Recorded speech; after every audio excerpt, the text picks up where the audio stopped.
Welcome into Ride the Line, the greatest podcast in sports betting entertainment. My name is Tanner Kern, certified G, bona fide stud, and you can't teach that. In this right here, this is G Money Grant Mitchell. We are live for the first time on the WSN YouTube channel. We're live on TikTok as well. We're live all over the place. We're going freaking worldwide here right now, and you can't teach that. Grant, welcome in to a live show of Ride the Line. Welcome in, Tanner. This is how we met. This is like a major throwback to the days when we were just getting our feet wet in here. Oh, yeah, it definitely is. It was when me and Grant first started together, we were doing a show called Parlay Power Hour live every single morning. And we're going to bring that back Monday, Wednesday, and Friday. I already like this better. I feel like the energy is much higher when we're live. We got TikTok, we got YouTube, we got it all. And we already got some comments rolling in here from Ronnie Martin. Let's make some money. Ronnie, we're making some money today. College basketball is back. I have a college hoops pick. Grant has an NBA pick. And then we're both going to talk about the NFL, obviously. Got some TikTok comments coming in here, guys. If you are on TikTok as well, guys, see me addressing this camera. That's the TikTok camera. If you are on TikTok, guys, we're going to prioritize the YouTube comments. So make sure you go up there, like the video, get into the YouTube stream, which is linked in the bio as well. Grant, talk about WSN. Get the people to subscribe.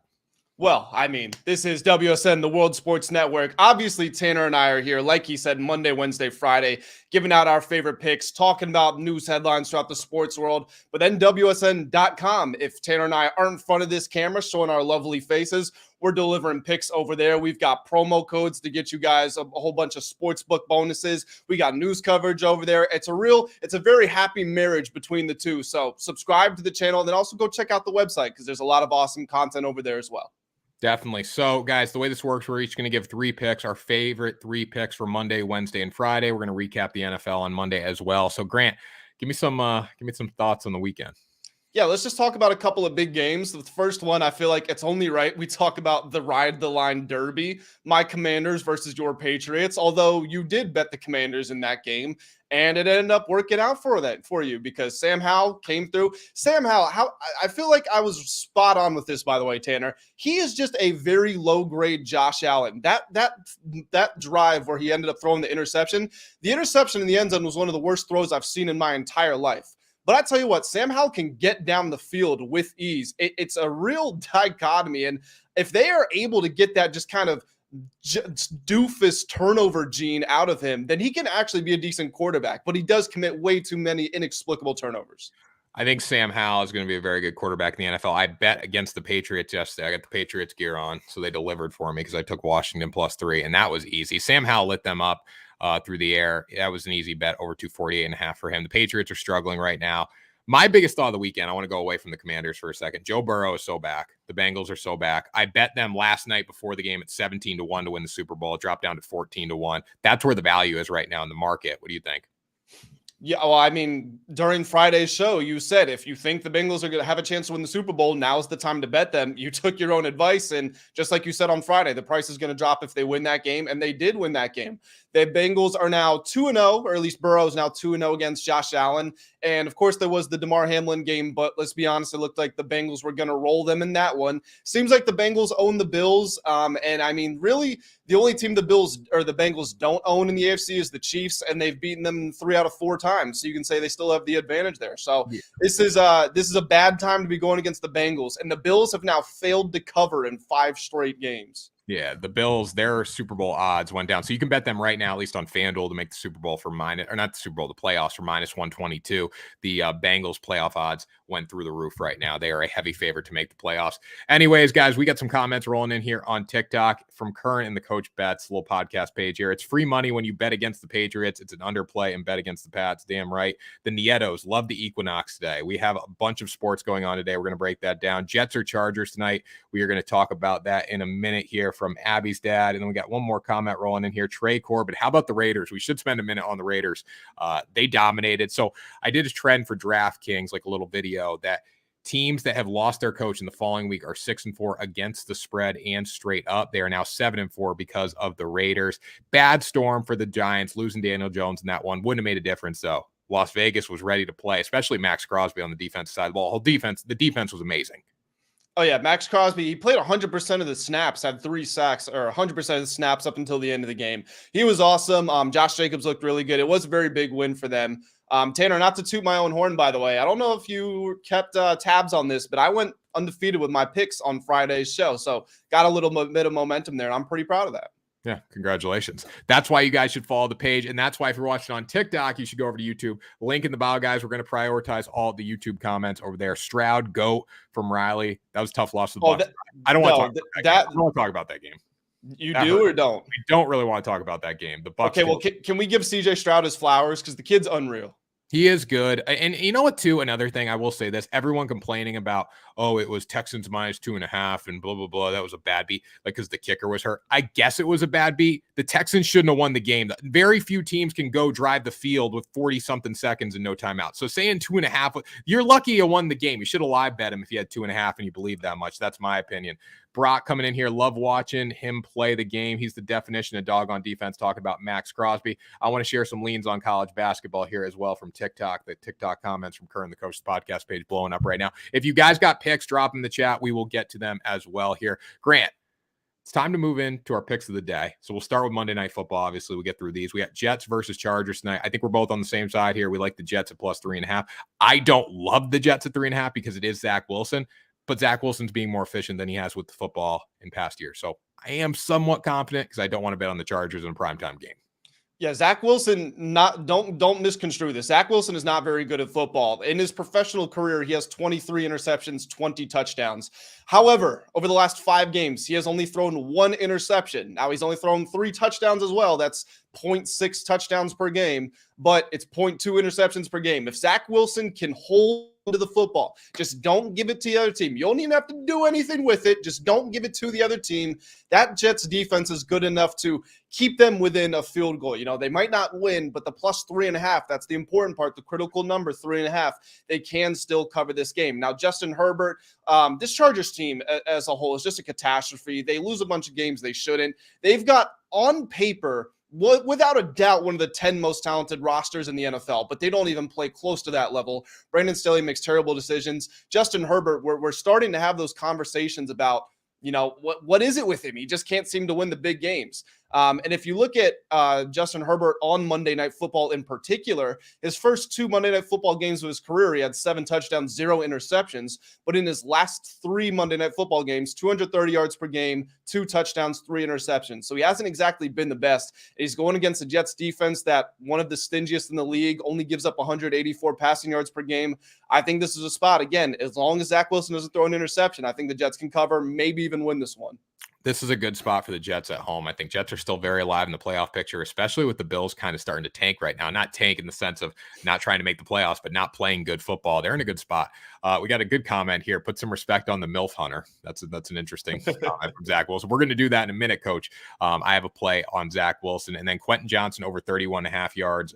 Garrett Wilson over 68.5 yards receiving. At least on the Garrett Wilson side, I can speak to this a little more because my favorite prop of the day is Zach Wilson to go over 214.5 passing yards. Again, I don't love betting on Zach Wilson, but I love the spot for him against the Chargers defense that has just been atrocious. And I will say with Zach Wilson, he's done a lot more this season for his team, right? He hasn't hurt them. He hasn't made the big turnover consistently. He's done it. Don't get me wrong. He'll probably have a turnover tonight, but he hasn't made the big mistake that's cost his team many, many times this season. So I'm going to lean over 214.5 on him. He's actually had 2 games in his past 5 where he's gone over 240 passing yards. And the Chargers have the worst passing defense in the NFL. And on top of that, they have one of the best rushing defenses in the NFL. So I think if they can limit Breece Hall tonight, that's going to force Zach Wilson to take shots down the field. If I'm the Chargers, I'm sitting here saying, Zach Wilson, beat me down the field. Show me you can beat me through the air. I'm going to load the box up, take away the run, and force him to throw the ball. That's going to result in him going over 214.5 passing yards. Tanner, I love the prop. That was my second favorite prop on the board. I was really debating on if I wanted to give that or not, and I had no idea that you were giving it, so I'm happy that you did so that I can move on to what I did end up picking, which is Austin Eckler over 31.5 receiving yards. Now, the reason that I do like this is the Jets defense, the pass defense is excellent, and I think the Chargers are going to need to find alternative methods to move the football.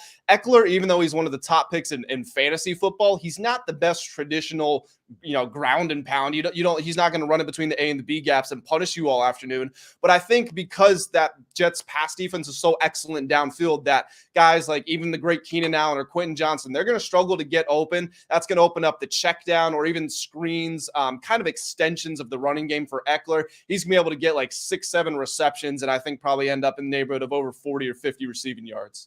Definitely. I like that one as well. I mean, it's hard to go against him for his receiving yards, especially what we saw him do last week. So I'm aligned on both those plays there. We both have the Jets to cover. One question we're getting a lot in the chat here. Tapia saying this game's going under. Again, guys, we got some comments rolling in the YouTube chat as well. We'll get those in a minute. But Tapia saying, is this game going under? I think in primetime games, it's hard to go against an under, especially with the Jets defense here. I don't think the Jets offense is going to score that much. And I think the Chargers are very inefficient, especially when they have a coach like Brandon Staley going for it on 4th and 5 in a field goal position. So I would probably lean under on this game if I had to pick. I don't know about you, Grant. So these numbers, I was just looking up some numbers that I had written down. This was going into the week of games, so it doesn't account for the games we just had on Sunday. But as of this is week 9, right? So as of week 8, the under had hit in 60% of all games. It was 19-7 on primetime games, and the under was 9-1 on Monday Night Football. So trends definitely tell you to go under there. Yeah, trends tell you to go under. This Jets offense tells you to go under. I'd probably lean under on this football game. Jets will slam the running backs. Comment coming in here from Mike, and we got some college basketball questions coming in from Brock, but we'll get to those in a minute. Ronnie Martin has the Jets to cover here. What up, Ronnie? We do too. And then Caesar coming in with a big clutch parlay. Came up with $5,760 last night. 4-game parlay. Raiders, Indy, Philly, and Bengals. That's good. I love that. I was on the Raiders, on the Colts, on the Eagles. I was more on Dallas +3, but I didn't like a real play in that game. I like the Dak Prescott's passing prop at 250.5, and then Bengals. I mean, it's Joe Burr. That's Joe Burr. There's only one of those teams that I actually bet on from a spread perspective. I had the Bengals at -1.5. I'm trying to remember all my picks from the day. I had the Chiefs -1.5, which was from Friday's show. I had the Commies money line. I had the one game I missed was I had the Falcons, which you also had. I know when we were talking off camera about Arthur Smith. Who else? I'm trying to remember. I had the Bears plus 8.5. Derek Carr, absolute legend. The Saints have the ball on like the 5-yard line at the end of the game, and they kneel it out, which saves the cover. So absolute hero. And that I think that does it for my picks. Yeah, Bengals. That was my last one of the day. Yeah, the Saints didn't look good, even though they won. They did not look that good. But again, different time. I mean, the NFC South's not that good in general. But Grant, that does it for NFL. Now we're going to move into some basketball picks. We got some comments coming in here. Kern, the coach, love you, Carr. Tapia saying, can't wait for Duke versus U of A college basketball. A lot of games on the slate today. By the way, shout out to G Unit. He did like a 5-hour podcast today. Yeah, I saw that. I was looking at the guy's unreal. I was looking at his timestamps on his podcast card that he put out, and everything's like I'm like, is this in minutes or is this in hours? I went to look. It's in hours, like 5-hour podcast. Like this is his Christmas day, is the start of college basketball. Also got a good amount of viewers here on the YouTube channel. We appreciate that, guys. If you are watching on YouTube, drop your comments in there. If you're on TikTok, guys, we want you to be on YouTube. Go over and subscribe on the YouTube channel as well. Baltimore looks for real if they can stay healthy from the Nietos, and then Oregon money line at 330 from Brock. So I guess we should just start with the Oregon game because that's the one everyone wants to talk about. I do have a pick in this Oregon game. Georgia versus Oregon. Brock, you're going with Oregon on the money line there on TikTok. I like Oregon with the points here, or minus the points. They were 4.5. They're now up to 5.5. The bottom line in this game, I think they're returning a lot more guys. N'Faly Dante, very good senior center for them. He's been great over his career, and it just comes down to Oregon has a lot more experience returning. They have 3 of their top scorers coming back, where Georgia lost a lot of big scorers here. They lost, I believe, 3 of their top scorers. Justin Hill is their number 1 player coming back. Only did 8.6 points per game last year. So not a good spot for Georgia. I think the spread should be closer to 7 or even 8. And I know that's a lot in the first game of the season. I think if this was a week or 2 into the season, the spread would be a lot bigger. So I am going to lean towards Oregon minus the points here. Again, I think N'Faly Dante has a huge day for them. Averaged 13.4 points per game last year. Brock, I know you're seeing in the chat. I think he's going to do close to 20 points today. I think a player prop on him could be a good number. And I really like Oregon minus the points here.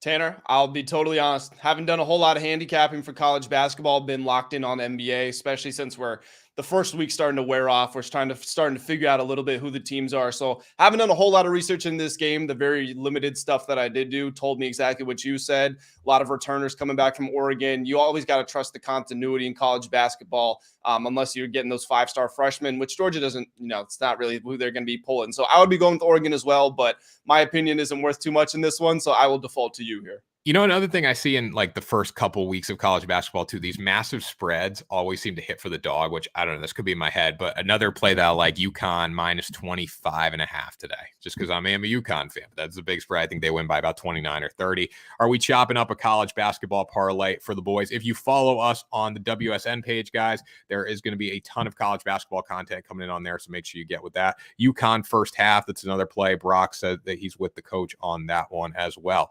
That's my one college basketball play. I like to see how things develop a little bit. I don't want to bet on these, 1:00 games on ESPN 3+ streaming network. I just want to watch the one game today. So Grant, talk to me about the NBA.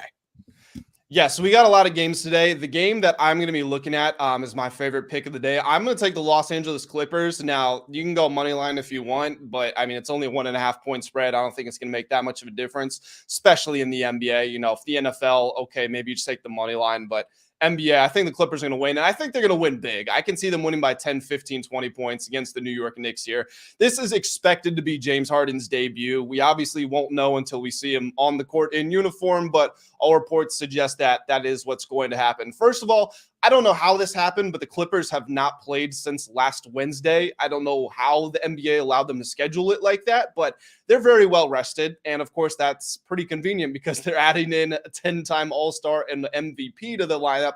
So they need a little bit of reps with him, but they will have gotten those. Harden's going to come in, and there are reports they want him to play off the ball, which I think could work because, he is a very capable shooter. I don't love it from the perspective that that means he's going to be on the ball more, and he's second in the league in turnovers per 36 minutes. However, I do like it in the sense that Westbrook off the ball doesn't offer you anything. We saw how that looked with the Lakers and the Clippers. Even though Westbrook isn't in the prime of his career, they've been able to get more juice out of him, and that's by letting him do his thing. So it's going to be a work in progress, no doubt. But the bottom line is that Harden on the court is going to get more open shots for either Harden or for Paul George and Kawhi Leonard. Both of those last two guys, by the way, George and Leonard shooting the absolute hell out of the ball. Kawhi's averaging 23. Paul George is averaging about 29. Both of them shooting extremely efficiently from the floor. The Clippers as a whole are second in field goal percentage this year. They are fourth in offensive rating, and they are fifth in defensive rating. Meanwhile, the Knicks have the second worst offensive rating in the entire league. Julius Randle is literally having one of the worst starts to a season in NBA history. He is shooting 27% from the field, 22% from three, 62% at the line, taking more shots than he is averaging points. It's been absolutely awful. I don't think the Knicks have even close to the offense to try to match what the Clippers are going to do. And I think the Clippers defense is very strong. So I think that even though this is on the road in Madison Square Garden, we know what that does to star players. They usually have big nights. I think the Clippers win and win big in New York. I'll tell you what, we saw Jason Tatum have a big night at Madison Square Garden earlier in the season. So I do like the Clippers tonight. Again, I'm a line there, Grant. I think it's kind of crazy, though. I did see something on DraftKings that the Clippers were the most bet team to win the NBA Finals since James Harden was traded there. So that's a little mind-blowing, especially the way he walked into the locker room. He walked in like he was in the first grade going to his first day of school. So I agree. I think they're going to win tonight. I don't know how they're going to be this season, though. No, I'm 100% with you. In fact, I wrote a preview for WSN. Again, go check it out on WSN.com. One of the things that I said in there was the Clippers should have no problem winning this game, in my opinion. But the Harden trade, I didn't put this in writing because, got to be objective. I said that it brings into question their long-term future aspirations. My personal opinion, I think they shot themselves in the foot.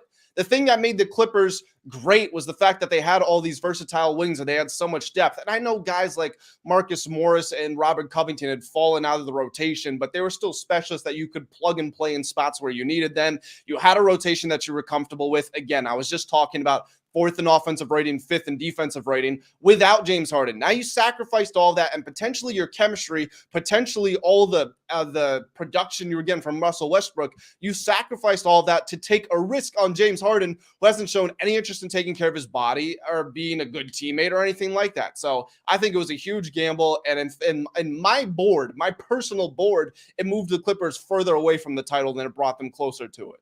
I totally agree, but the people don't agree in the comments. Some people like James Harden, other people's don't.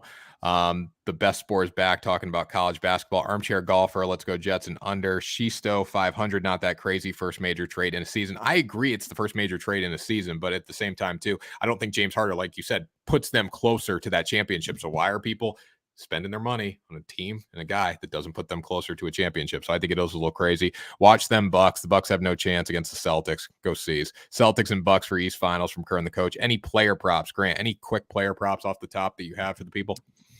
Paul George, 25 plus points for 150. He's hit more than 25, I think, in all but one game so far. Again, I think Harden's going to get them some open shots, led the league in assists last year. The Knicks allow the second fewest points per game, which is the obvious concern, and it's why the line is down. I believe his line's either 22.5 or 23.5, but I think 25 plus for 150, I think there's a lot of value in that. One play that I'm looking at, LeBron James over his PRA of 37.5. Again, we've heard the statement that he's not going to play and the minutes are going to be reduced. He's still playing at a very high level, delivering in multiple areas of the offense. So I'm going to lean towards LeBron James going over his PRA there. Guys, we got a lot of comments coming in on TikTok. The show's about to end here, but we want you to go over to YouTube in the coming days. Make sure you go on YouTube, click the link in the bio, head over to YouTube and get on there because we're going to have a ton of stuff there. And we're going to prioritize YouTube comments as the show takes off more over there. But Grant, any final words for the people here on Ride the Line? Well, it's very simple, Tanner. I think you started to direct them to it. Like the video, subscribe to the channel. Tanner and I are going to be here every single week, multiple times throughout the week, giving out our best betting picks of the day, and there's no other better place to be. There you go, guys. That was Ride the Line for Monday morning. We're going to be back here Monday, Wednesday, and Friday talking about the sports of the day and the upcoming NFL and college games to watch there. So make sure you subscribe to the YouTube channel. Check us out every Monday, Wednesday morning around 8 a.m. And we will see you next time for another episode of Ride the Line.